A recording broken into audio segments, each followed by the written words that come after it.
Good morning students. आज जो topic हम पढ़ेंगे वो है यहाँ पर कंपैरिजन ऑफ ऑस्मोटिक प्रेशर। और उससे पहले जो कल हमने डिस्कस किया था वो था ऑस्मोटिक प्रेशर किस तरीके से कॉलिगेटिव प्रॉपर्टी है, उससे हम किस तरीके से मॉलिक्यूलर मास है वो फाइंड आउट है वो कर सकते हैं, और डिफ्यूजन, सेमी परमेबल मेम्ब्रेन, ये सब क्या होता है ये हम प्रीवियस वीडियो में पढ़ चुके हैं। और उसके बाद में हम यहाँ पर कुछ ऐसे टॉपिक्स यहाँ पर आज के इस वीडियो में डिस्कस करेंगे जो बहुत इंपॉर्टेंट है। इसमें से क्वेश्चन MCQ और साथ ही साथ 1 मार्क में जो क्वेश्चंस आते हैं वो बहुत ज़्यादा इनमें से बनते हैं। और अगर कॉम्पिटिटिव एग्जाम्स के हिसाब से अगर आप प्रिपरेशन कर रहे हो तब तो ये वीडियो बहुत ज़्यादा इंपॉर्टेंट है आप लोगों के लिए कि और उसमें से क्वेश्चंस किस तरीके से बनते हैं वो इस वीडियो में हम देखेंगे। तो यहाँ पर मैंने जैसा कि लिखा है कंपैरिजन ऑफ ऑस्मोटिक प्रेशर, तो डी व्रीज करके जो सबसे पहले जो साइंटिस्ट थे उन्होंने वहाँ पर कंपैरिजन करना शुरू किया अलग अलग जो एक्वा सॉल्यूशन है उनके ऑस्मोटिक प्रेशर को लेकर। अब उन्होंने उनके बेसिस पे जो डिफरेंट ऑस्मोटिक प्रेशर मिल रहे थे एक्वा सॉल्यूशन के लिए, उसके बेसिस पे उन्होंने किस तरीके से क्लासिफाई किया वो हम देखेंगे इस पर्टिकुलर वीडियो के अंदर। तो सबसे पहला है यहाँ पर हाइपोटोनिक सॉल्यूशन। अब ये हाइपोटोनिक सॉल्यूशन क्या होता है, जैसे कि मैंने बताया कि उन्होंने ऑस्मोटिक प्रेशर के बेसिस पे कंपैरिजन, रिलेटिव कंपैरिजन वहां पर किया। तो यहाँ पर हाइपोटोनिक सॉल्यूशन के रेस्पेक्ट में अगर हम बात करें तो ये ऐसे सॉल्यूशन हैं जिनका ऑस्मोटिक प्रेशर है वो लो होता है। सबसे पहले तो हमें ये जान लेना है कि हाइपोटोनिक सॉल्यूशन क्या है। तो ऐसे सॉल्यूशन जिनका यहाँ पर ऑस्मोटिक प्रेशर क्या होगा, लो होगा। तो फर्स्ट पॉइंट यहाँ पर हम लिख सकते हैं the solutions which have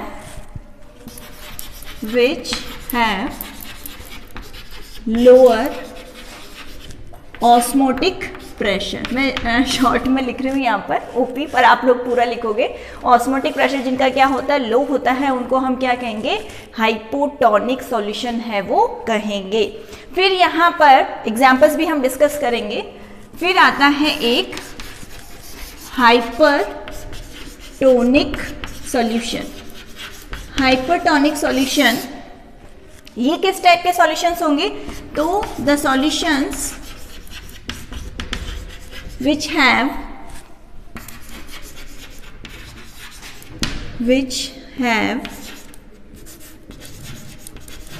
high osmotic pressure। तो जिनका ऑस्मोटिक प्रेशर हाई है वो कहलाएंगे हाइपरटोनिक सॉल्यूशन। हाइप का मतलब ही क्या होता है, ज़्यादा से होता है। तो यहाँ पर इनका ऑस्मोटिक प्रेशर क्या होगा, हाई होगा। इस वजह से इन सॉल्यूशंस को हम नाम देंगे हाइपरटोनिक। टॉनिक का मतलब है सॉल्यूशन। जैसे जो सिरप्स वगैरह होते हैं तो उनको हम कहते हैं ना ये कफ टॉनिक है, तो उसी तरीके से टॉनिक का मतलब तो हो गया सॉल्यूशन, और हाइपर का मतलब हो गया हाई ऑस्मोटिक प्रेशर। अब यहाँ पर हाइपो अगर एक चीज़ आप याद रख सकते हो तो ये दूसरा ऑटोमेटिक आपको याद हो जाएगा कि हाइपो का मतलब क्या हो जाएगा, लो ऑस्मोटिक प्रेशर हो जाएगा। अब एक थर्ड आता है इसके अंदर आइसोटोनिक सॉल्यूशन। अब आइसो का मतलब क्या होता है, सेम, टॉनिक का मतलब सॉल्यूशन। तो ऐसे दो सॉल्यूशन जिनका ऑस्मोटिक जो प्रेशर है वो दोनों का क्या होगा, सेम होगा। मैंने जैसे स्टार्टिंग में बोला कि हम रिलेटिवली यहाँ पर कंपैरिजन करेंगे कि दोनों में से किसका वहाँ पर जैसे जो ऑस्मोटिक प्रेशर है उसके बेसिस पे हम बताएंगे। तो यहाँ पर आइसो का मतलब क्या हो जाएगा, सेम ऑस्मोटिक प्रेशर। ठीक है, अब इनके हम एग्जाम्पल्स अब ले लेते हैं। जैसे अभी हमने मतलब रफली तो जान लिया कि भाई कौन क्या है, हाइपो, हाइपर और आइसो। ठीक है, बहुत इजी है, नाम से ही हमें पता चल जाएगा कि कौन सा क्या है। और यहाँ पर अब इसके एग्जाम्पल्स हम डिस्कस करेंगे। तो हाइपोटोनिक सॉल्यूशन की जैसे मैंने बात करी थी कि हाइपोटोनिक सॉल्यूशंस क्या होते हैं जिनका ऑस्मोटिक प्रेशर क्या होता है, बहुत लो होता है। अब एग्जाम्पल क्या हो सकता है, तो यहाँ पर एग्जाम्पल क्या होगा कि जैसे आरबीसी है, जो रेड ब्लड सेल्स हैं, अगर हम पानी के अंदर रखें तो यहाँ पर जो उनको अगर पानी में रखा जाएगा तो जो पानी है तो उनके अंदर सॉल्ट्स की कंसंट्रेशन क्या है, कम है, वहाँ पर उसका ऑस्मोटिक प्रेशर है वो कम होगा। और इस कंडीशन के अंदर वहाँ पर जो रेड ब्लड सेल्स हैं वो यहाँ पर वाटर को क्या कर लेंगी, एब्जॉर्ब है वो कर लेंगी। तो उस कंडीशन में क्या होगा कि आरबीसी सेल जो सेल्स है वो स्वेलअप होना शुरू होंगी और कुछ टाइम के बाद में वहाँ पर बर्स्ट भी हो सकती हैं। तो ये एग्जाम्पल किसका हुआ, हाइपोटोनिक सेल्स का। तो यहाँ पर मैंने बताया आरबीसी इन वाटर, ये एग्जाम्पल हो सकता है। साथ ही साथ यहाँ पर आप जो किशमिश वाला कल मैंने आपको रेजिन्स वाला बताया था वो हो सकता है रेजिन्स इन वाटर। उसी तरीके से egg cell in water, egg cell in water. तो ये सारे जो एग्जाम्पल्स हैं वो किसको शो करेंगे, वहां पर हाइपोटोनिक सॉल्यूशन को है वो शो करेंगे। और याद रखने के लिए, इसको और इजी करने के लिए हम कैसे याद रख सकते हैं, एंडोऑस्मोसिस के जो भी एग्जाम्पल्स हैं वो सारे के सारे किसको शो कर रहे हैं, वहां पर हाइपोटोनिक सॉल्यूशंस को है वो शो कर रहे हैं। क्यों, क्योंकि वहां पर जो हमने बाहर का जो सॉल्यूशन लिया है उसका ऑस्मोटिक प्रेशर क्या है, वहां पर लो है, और वी कैन से उसके अंदर जो कंसंट्रेशन है वो क्या है, वहां पर कम है। तो इस वजह से वहां पर क्या होगा कि जो सेल जो बीच में रखी गई है जिसके अंदर कंसंट्रेशन हाई है, तो वहां पर पानी के जो वाटर के जो मॉलिक्यूल्स हैं वो हाई कंसंट्रेशन से, सॉरी वो लो कंसंट्रेशन से कहाँ जाएंगे, हाई कंसंट्रेशन की तरफ है वो मूव करेंगे, और आरबीसी, रेजिन या फिर जो एग सेल होगी वो धीरे धीरे धीरे धीरे स्वेलअप होना है वो स्टार्ट हो जाएगी। अब इससे रिलेटेड एक यहाँ पर डिजीज भी है जिसका क्वेश्चन है वो बनता है, उसको भी हम डिस्कस करेंगे जब हम बायोलॉजिकल इंपॉर्टेंस की तरफ जाएंगे। अभी आपको पहले ये समझना है कि हाइपोटोनिक सॉल्यूशन क्या है जिनका ऑस्मोटिक प्रेशर क्या होता है, लो होता है। फिर आता है हाइपरटोनिक सॉल्यूशन। हाइपरटोनिक सॉल्यूशन का मैंने बताया कि जिनका ऑस्मोटिक प्रेशर क्या है, हाई है, और ऑस्मोटिक प्रेशर हाई है। अब इसको याद करने के लिए हम क्या एग्जाम्पल ले सकते हैं, जैसे कल मैंने आपको पिकल्स का एग्जाम्पल है वो बताया था, पिकल्स। साथ ही साथ आप जैम का एग्जाम्पल भी यहाँ पर ले सकते हो। पिकल्स है, जैम है, या फिर एग सेल इन सलाइन वाटर। ये सारे एग्जाम्पल्स किसके होंगे, यहाँ पर हाइपरटोनिक सॉल्यूशन के होंगे। किस तरीके से होंगे वापस हम देख लेते हैं। जैसे मैंने कल आपको बताया था कि जो फ्रेश वहाँ पर जो कैरी होती है, जो हम कह सकते हैं कि रॉ मैंगो जिसको बोलते हैं इंग्लिश के अंदर, वैसे आप कैरी के नाम से समझ जाओगे। तो जो कैरी होती है जिसका जब हम अचार डालते थे तो वहाँ पर वो जब स्टार्टिंग के अंदर आप देखना उनको बहुत मतलब फ्लफी रहती हैं, वो मतलब इतनी ड्राइड फॉर्म में नहीं मिलती। फिर थोड़े टाइम के बाद में क्या हुआ कि जैसे 1 मंथ वहाँ से पास हुआ, उसके बाद में क्या होगा कि वो धीरे धीरे ड्राई है और या श्रिंक है वो हो जाती है, उसमें से जितना भी मॉइस्चर कंटेंट है वो बाहर की तरफ आ जाता है। क्यों आ जाता है बाहर की तरफ, तो वहाँ पर बाहर जो हमने इतना जो सॉल्ट है वो डाल रखा है, तो बाहर की कंसंट्रेशन क्या हो गई, ज़्यादा हो गई। तो उस पर्टिकुलर जो रॉ मैंगो के अंदर जितना भी जो मॉइस्चर कंटेंट था वो कहाँ से कहाँ जाएगा, वो लो से हाई की तरफ है वो मूव करेगा, तो उसमें से सारा वाटर कंटेंट चला जाएगा, तो वो कैसी हो जाएगी, ड्राइड हो जाएगी। उसी तरीके से यहाँ पर जो जैम का मैंने एग्जाम्पल दिया, तो जैम के अंदर भी क्या होता है कि हम शुगर कंटेंट है वो बहुत हाई है वो रखते हैं, बहुत ज़्यादा मतलब ये स्वीट होते हैं। अब इनमें स्वीट रखने के पीछे लॉजिक क्या है, लॉजिक ये रहता है वहाँ पर कि जितना ज़्यादा शुगर हाई होगा, कॉन्सेंट्रेशन जितना हाई होगा, तो वहाँ पर जो बैक्टीरिया है, फंजाई है, वो वहाँ पर ग्रो ही नहीं कर पाएंगे। अगर जैसे वहाँ पर बैक्टीरिया फंजाई ग्रो करने की कोशिश भी करेंगे तो उनके अंदर ऑस्मोसिस की वजह से उनका जो सारा मॉइस्चर कंटेंट है वो कहाँ आ जाएगा, बाहर आ जाएगा, तो उस कंडीशन में वो ग्रो नहीं कर पाएंगे, उनके लिए वो फेवरेबल कंडीशन है वो नहीं होंगी। इसी वजह से जैम है या अचार है जिनके अंदर वहाँ पर हमने सॉल्ट ज़्यादा डाल रखा है या शुगर कंटेंट है वो बहुत ज़्यादा है, तो ऐसी कंडीशन में वो कभी भी खराब नहीं होते। अब कभी आपने देखा होगा जो आंवले के मुरब्बा वगैरह हैं जिनमें बहुत जो हम कहते हैं कि जो शुगर सिरप है वो बहुत ज़्यादा होता है, तो उनमें कभी भी फंगस है नहीं लगती, कभी भी बैक्टीरिया है वो डेवलप नहीं होते। तो रीज़न क्या है, जस्ट ऑस्मोसिस। वही अगर हम यहाँ पर एक्सेल है उसको सलाइन वाटर में रख दें तो भी क्या होगा, सारा मॉइस्चर कंटेंट बाहर आ जाएगा, मतलब पानी है वो लो कंसंट्रेशन से कहाँ जाएगा, हाई कंसंट्रेशन की तरफ जाएगा। तो उस कंडीशन में जो एक्सेल है वो क्या हो जाएगी, वहाँ पर श्रिंक है वो हो जाएगी। तो ये सारे, और कल मैंने रेजिन का भी बताया था कि भाई रेजिन किस तरीके से फॉर्म होता है, तो वो जो ग्रेप से रेजिन का कन्वर्जन है that is also hypertonic solution का जो एग्जाम्पल है इसके अंदर हम इंक्लूड है वो कर सकते हैं। तो जहाँ पर भी मॉइस्चर कंटेंट है वो आउटसाइड जा रहा है, एक्सोऑस्मोसिस जिसमें हो रहा है, तो वो किसके एग्जाम्पल हो जाएंगे, हाइपोटोनिक सॉल्यूशन के एग्जाम्पल्स है वो हो जाएंगे। अब हम नेक्स्ट आ जाते हैं आइसोटोनिक सॉल्यूशन। आइसोटोनिक मतलब मैंने कहा कि भाई सेम ऑस्मोटिक, दो सॉल्यूशन ऐसे जिनका ऑस्मोटिक प्रेशर क्या है सेम, तो अंदर बाहर कहीं पर भी वाटर का मूवमेंट है वो नहीं होगा। तो यहाँ पर हम लिख सकते हैं नो मूवमेंट ऑफ वाटर। यहाँ पर आप ये चीज भी इंक्लूड है वो कर सकते हो, नो मूवमेंट ऑफ वाटर, कहीं पर भी किसी भी साइड पर है वो वाटर का मूवमेंट है वो नहीं होगा। एग्जाम्पल क्या है कि जैसे कभी भी हम बीमार होते हैं तो इंजेक्शन है लगता है, तो उसके अंदर भी क्या होता है कि डिस्टिल वाटर अलग से आता है, उसके अंदर जो भी सॉल्ट जो भी मिक्स होता है वहाँ पर, तो उसको ऐसे ही प्रिपेयर किया जाता है उस मिक्सचर को कि वो हमारे आरबीसी के अंदर या जो प्लाज्मा का जो वहाँ पर जो सलाइन वाटर का जो हम कह सकते हैं कि जो इसका रेशियो होगा उससे क्या करना चाहिए, मैच है वो करना चाहिए। और वी कैन से कि भाई जो हमारे जो प्लाज्मा का ऑस्मोटिक प्रेशर है और साथ ही साथ जो हम इंजेक्शन जो लगवा रहे हैं तो उसका जो वहाँ पर सॉल्यूशन का ऑस्मोटिक प्रेशर है अगर वो सेम रहेगा तभी वहाँ पर क्या है कि वो इजीली है वो इंजेक्ट हो पाएगा, हमारी बॉडी है उसको एक्सेप्ट है वो कर पाएगी। तो हमेशा ध्यान रखना है कि जो 0.91 NaCl solution 0.91 NaCl solution is isotonic. हमेशा ध्यान रखो, इन फ्यूचर क्या पता आप में से कोई डॉक्टर बनने वाला हो तो ये चीज़ है वो पता होनी चाहिए कि 0.91 solution is isotonic with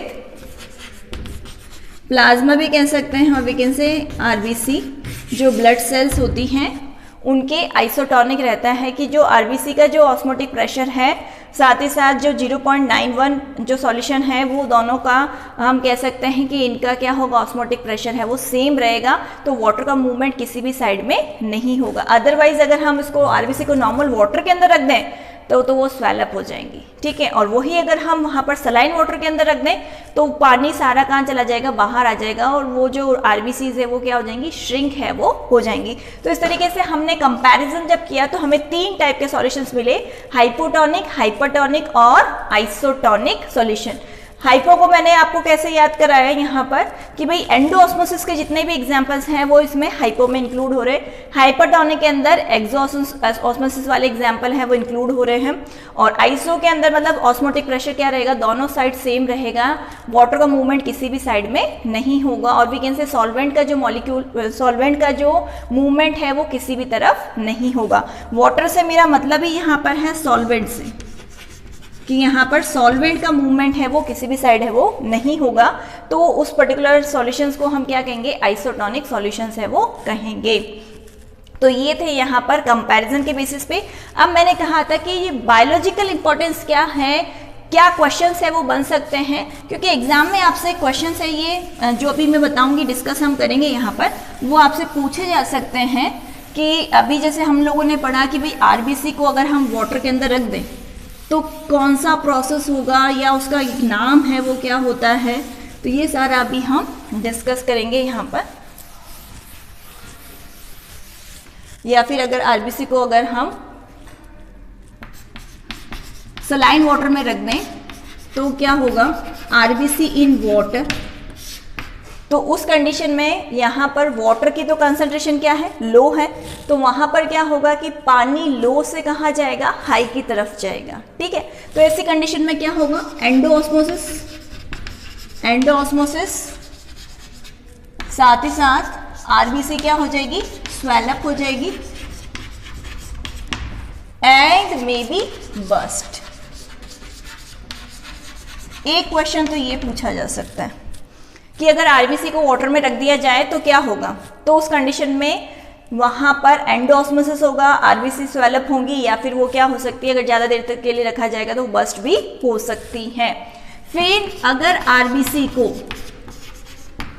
in saline water या हाई कंसंट्रेशन वाले सॉल्यूशन में रखा जाए तब क्या होगा, हाई कंसंट्रेशन सॉल्यूशन, मतलब हाइपरटोनिक सॉल्यूशन के अंदर अगर उसको रख दिया तो क्या होगा वहां पर, तो इस कंडीशन में क्या होगा, अब जो बाहर की तरफ कंसंट्रेशन क्या हो गई, ज्यादा हो गई, तो आरबीसी में जितना भी जो मॉइस्चर कंटेंट होगा, जो वाटर होगा, वो कहाँ चला जाएगा, बाहर की तरफ जाएगा। तो उस कंडीशन में यहाँ पर क्या होगा, आरबीसी विल श्रिंक, यहाँ पर है वो श्रिंक हो जाएंगी and this process is known as plasmolysis. इस प्रोसेस को हम क्या कहेंगे वहाँ पर, प्लाज्मोलाइसिस कहेंगे। इंपॉर्टेंट क्वेश्चन है, पूछा जा सकता है व्हाट इज प्लाज्मोलाइसिस। तो इसमें आपको क्या बताना है कि अगर हमको आरबीसी को अगर हम प्लेस कर देते किसमें, हाई कंसंट्रेशन वाले सॉल्यूशन में, हाइपरटोनिक सॉल्यूशन में, और we can say saline water के अंदर, तो इनमें से कुछ भी लिखा हुआ आ सकता है। तो उस कंडीशन के अंदर क्या होगा, यहाँ पर सबसे पहले तो होगा, ये दिमाग में रखना है, एक्सोऑस्मोसिस हुआ।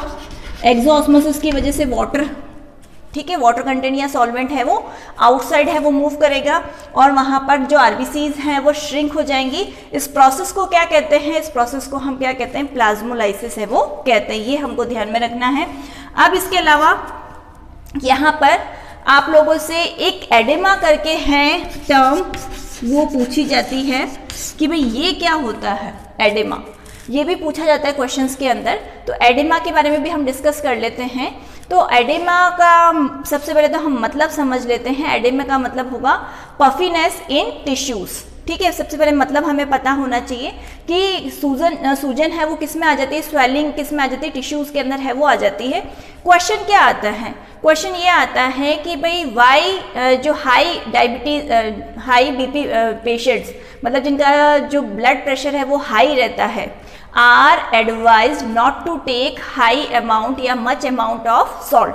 उनको ज़्यादा सॉल्ट खाने से है वो मना किया जाता है। आपके घरों में भी होंगे दादा दादी, नाना नानी, कुछ ऐसे पर्सन होंगे जिनका ब्लड प्रेशर है वो हाई रहता है। तो हमें ध्यान रखना चाहिए कि उनको नमक है वो कम से कम है वो देना चाहिए। अब क्यों कम देना चाहिए, तो इसके पीछे रीज़न ये है वहाँ पर कि वहाँ पर क्या होगा कि अगर वो ज़्यादा नमक है वो खाएंगे तो वो बॉडी के अंदर जो टिश्यूज़ है वहाँ पर क्या होगा, सलाइन जो वाटर है वो ज़्यादा वहाँ पर स्टोर है वो हो जाएगा।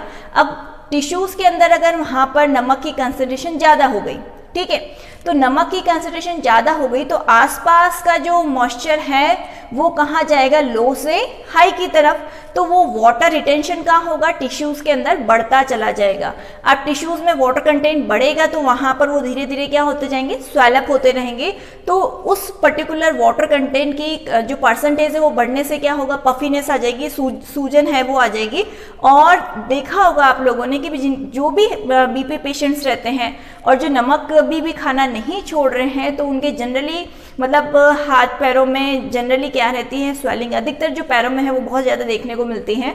तो पैरों के अंदर बहुत सूजन है वो रहती है। तो उसके पीछे मतलब रीज़न यही है। और उसी पर्टिकुलर कंडीशंस को, उस पर्टिकुलर कंडीशन को हम क्या कहते हैं, एडेमा है वो कहते हैं। तो एक वर्ड में अगर आपको बताना है तो आप क्या बताओगे, पफीनेस मतलब सूजन, ठीक है, और वी कैन से स्वेलिंग कहाँ होगी, इन टिश्यूज, टिश्यूज में होगी, ठीक है। क्यों हुई ये मैंने बताया आपको, ड्यू टू रिटेंशन।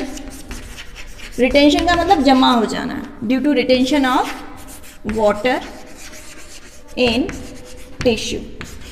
टिश्यूज में जाकर पानी इकट्ठा हो रहा है और उसी प्रोसेस को हम क्या कहते हैं, एडेमा कहते हैं। क्वेश्चन क्या आता है वो भी मैंने आपको बताया, why BP patients are advise to take less amount of salt. उनको कम है सॉल्ट क्यों खाना चाहिए, तो वहाँ पर हमें सिर्फ इतना बताना है कि अगर वो नमक कम नहीं खाएंगे तो वहाँ पर उनके टिश्यूज़ में है स्वेलिंग आ सकती है due to retention of water. This disease is known as, या this condition is known as oedema. इसी कंडीशन को हम क्या कहते हैं वहाँ पर, एडेमा है वो कहते हैं। तो अभी क्वेश्चन है वो लिख लेना वहाँ पर कि why BP patients are advise to take less amount of salt. तो ये क्वेश्चन बहुत इंपॉर्टेंट है, बहुत बार है वो पूछा गया है और आपको है इसके बारे में पता होना चाहिए। अब कुछ और यहाँ पर हम बायोलॉजिकल इंपॉर्टेंस है जो ऑस्मोसिस की, वो हम डिस्कस कर लेते हैं, जिनके बारे में हमें थोड़ा as a science student, chemistry student, अगर बायो वाले भी हैं, क्योंकि ऑस्मोसिस तो वैसे तो जो टॉपिक है वो बायो का ज़्यादा है, पर अब क्या है कि सारे आपस में जो हम कह सकते हैं कि सारे सब्जेक्ट आपस में इंटरलिंक्ड हैं और हमें इसी तरीके से आगे बढ़ना भी। आप लोगों ने देखा भी होगा कि जो मॉडल ये नोबेल प्राइज़ जो मिला है तो वो भी किस में मिला है, जीनोम को डेवलप करने के लिए मिला है, और जीनोम किस में आ गया, वहाँ पर बायोलॉजी में आ गया। तो इस तरीके से आजकल सारा इंटरडिसिप्लिनरी जो कंडीशंस है उसी में बढ़कर वहाँ पर डेवलपमेंट्स है वो किए जा रहे हैं साइंस फील्ड के अंदर। तो अब ऐसा कुछ नहीं है कि सिर्फ केमिस्ट्री का हो गया, या बायो का हो गया, या फिजिक्स का हो गया, सब आपस में क्या है, इंटरलिंक्ड है। तो यहाँ पर हम बात कर रहे थे कि भाई क्या क्या बायोलॉजिकल इंपॉर्टेंस है वो हो सकती है ऑस्मोसिस की, तो वो हम देख लेते हैं यहाँ पर। तो बायोलॉजिकल इंपॉर्टेंस के अंदर ऑस्मोसिस की अगर हम बात करें तो प्लांट्स के अंदर, जैसे मैंने कल भी बताया था, प्लांट्स ऑस्मोसिस का यूज कहाँ करते हैं, रूट्स के अंदर क्या होता है कि वो सबसे पहले वाटर को क्या करते हैं, एब्जॉर्ब करते हैं। अब उन्होंने वाटर को एब्जॉर्ब किया, अब वो सारे इतने टॉल ट्रीज होते हैं, लीव्स तक, अलग अलग पार्ट तक वो कैसे पहुंच रहा है वहाँ पर पानी, तो वो पहुंच किसके थ्रू रहा है, वहाँ पर ऑस्मोसिस के थ्रू ही पहुंच रहा है। ऑस्मोटिक प्रेशर के थ्रू आगे से आगे क्या होता रहता है, वहाँ पर वो फ्लो है वो होता रहता है वहाँ पर, और इस तरीके से हर पार्ट तक है वो पहुँचता है। तो हम लिख सकते हैं यहाँ पर कि plants use osmosis in absorption। Even जो एब्जॉर्प्शन होता है वाटर का वो भी ऑस्मोसिस के बेसिस पे होता है, क्योंकि जो हम देखते हैं ना कि भाई आसपास जो जमीन के नीचे जो ग्राउंड वाटर है वहाँ पर पानी है वो ज़्यादा है, ठीक है। अब वहाँ पर पानी उधर ज़्यादा हो गया ग्राउंड वाटर के अंदर, जो रूट है, रूट के अंदर क्या है, वहाँ पर पानी है वो कम है, मिनरल्स है वो, या उसके कंपैरिजन में, बाहर के कंपैरिजन में क्या है, यहाँ पर ज़्यादा है। तो वाटर कंटेंट कहाँ जाएगा, लो से हाई की तरफ जाएगा, तो वो कहाँ मूव कर जाएगा, रूट्स के अंदर है वो मूव कर जाएगा। फिर वहाँ पर क्या होगा कि वो आगे से आगे बढ़ता चला जाएगा, फ्रॉम लो, वहाँ पर लो से हाई कंसंट्रेशन की तरफ है वो मूव करता जाएगा, भाई जहाँ जहाँ मिनरल्स ज़्यादा मिलते रहेंगे और वहाँ पानी है वो क्या है, वो इस तरीके से पहुँचता है वो चला जाएगा। तो यहाँ पर use osmosis in absorption of water, ठीक है, और and reaches to other parts of plant। तो यहाँ पर हमने देखा ऑस्मोसिस के थ्रू पानी कहाँ चला गया, रूट्स के थ्रू प्लांट के अंदर है वो चला गया। क्यों चला गया, मैंने बताया कि भाई बाहर कंसंट्रेशन क्या है, लो है, और प्लांट के अंदर कंसंट्रेशन क्या होगी, हाई होगी सॉल्ट्स वगैरह की, तो इस वजह से पानी उसके अंदर है वो मूव करता चला जाएगा। और इसी तरीके से हायर जब भी टॉल से टॉल ट्रीज होगी वहाँ पर भी है वो इजीली पहुँच सकता है ड्यू टू ऑस्मोसिस। अब प्लांट्स का तो हमने देख लिया, एनिमल्स भी यूज करते हैं। कल मैंने बताया भी था कि जो एनिमल्स हैं, जो एक्वाटिक एनिमल्स हैं, वो वहाँ पर ऑस्मोसिस के थ्रू ही क्या करते हैं, वहाँ पर जो हम कह सकते हैं कि पानी है वो उनके अंदर पहुँचता है।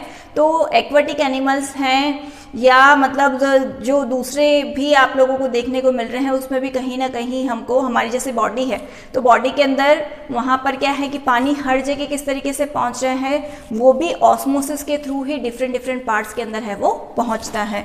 तो animals also uses osmosis for absorbing water and water reaches to different parts of body। Different parts के अंदर है ये ऑस्मोसिस के थ्रू ही वहाँ पर क्या होगा, पहुँचता है।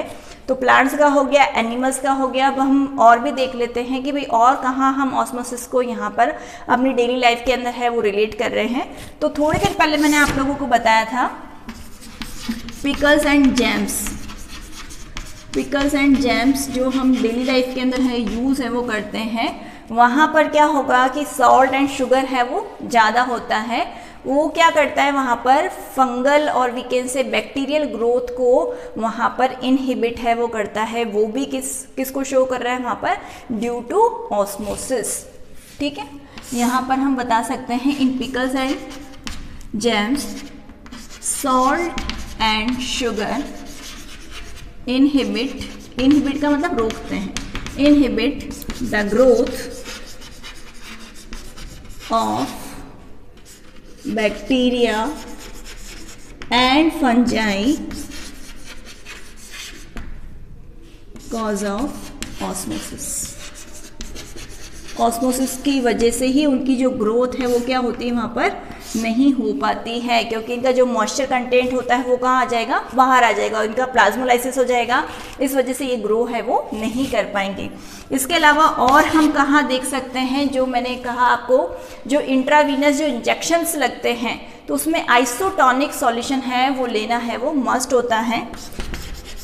इन इंट्रावीनस वेन्स के जो अंदर लगता है intravenous injection 0.91 NaCl solution is used, that is isotonic with plasma। जो प्लाज्मा होता है ब्लड का, उसके क्या होता है, आइसोटोनिक होता है, उसी को हम यूज़ करते हैं। तो इंजेक्शन में भी हम लोग जो ऑस्मोसिस है उसका फिनोमेना यूज़ कर रहे हैं, पिकल्स और जैम्स में भी यूज़ कर रहे हैं, प्लांट्स भी यूज़ कर रहे हैं, साथ ही साथ जो एनिमल्स है वो भी ऑस्मोसिस का जो फिनोमेना है वो यूज़ कर रहे हैं। एडिमा मैंने थोड़ी देर पहले आप लोगों को बताया था, प्लाज्मोलाइसिस, ये सारी जो चीज़ें हो रही हैं वो सब कहीं ना कहीं किससे रिलेटेड हैं, ऑस्मोसिस से ही रिलेटेड हैं। तो ये सारी जो चीज़ें हमने पढ़ी हैं वो एग्ज़ाम के अंदर है, वो आपसे पूछी जा सकती हैं। एमसीक्यूज़ ज़्यादा आएंगे, मैं बार बार बोलती रहती हूँ आप लोगों को, एमसीक्यूज़ इस साल ज़्यादा आने वाले हैं, जो साथ ही साथ 1 मार्क के जो क्वेश्चंस हैं वो भी आएंगे, तो उसमें आप लोगों को इनमें से कहीं से भी उठा के क्वेश्चंस है वो पूछे जा सकते हैं, क्योंकि यही थ्योरेटिकल पोर्शंस में से क्वेश्चंस है वो बनते हैं इस चैप्टर में से, या तो हेनरीज लॉ में से बनेंगे, या फिर राउट्स लॉ में से बनेंगे, या फिर ये कुछ क्वेश्चंस हैं मैंने आप लोगों के साथ में आज जो डिस्कस किए हैं उनमें से बन सकते हैं। तो इनको हमें बहुत अच्छे से पढ़ना है। साथ ही साथ जो कॉम्पिटिटिव एग्जाम्स की तैयारी कर रहे हैं उनके लिए भी आज का टॉपिक है वो बहुत इंपॉर्टेंट था, हाइपोटोनिक हाइपरटोनिक, क्योंकि इस तरीके से डायग्राम बना के भी है वो पूछ लेते हैं कि भाई आरबीसी है, पानी में रखा है तो क्या होगा, सलाइन वाटर में रखा है तो क्या होगा, क्या ऑब्जर्वेशन होगा उसका, या अगर उसको आइसोटोनिक, तो आइसोटोनिक किसके साथ में होता है, 0.91 जो सॉल्यूशन होता है NaCl का, उसके साथ में आइसोटोनिक होता है। तो ये क्वेश्चंस है जिनको हमें बहुत ध्यान से समझना है, रटना बिल्कुल भी नहीं है।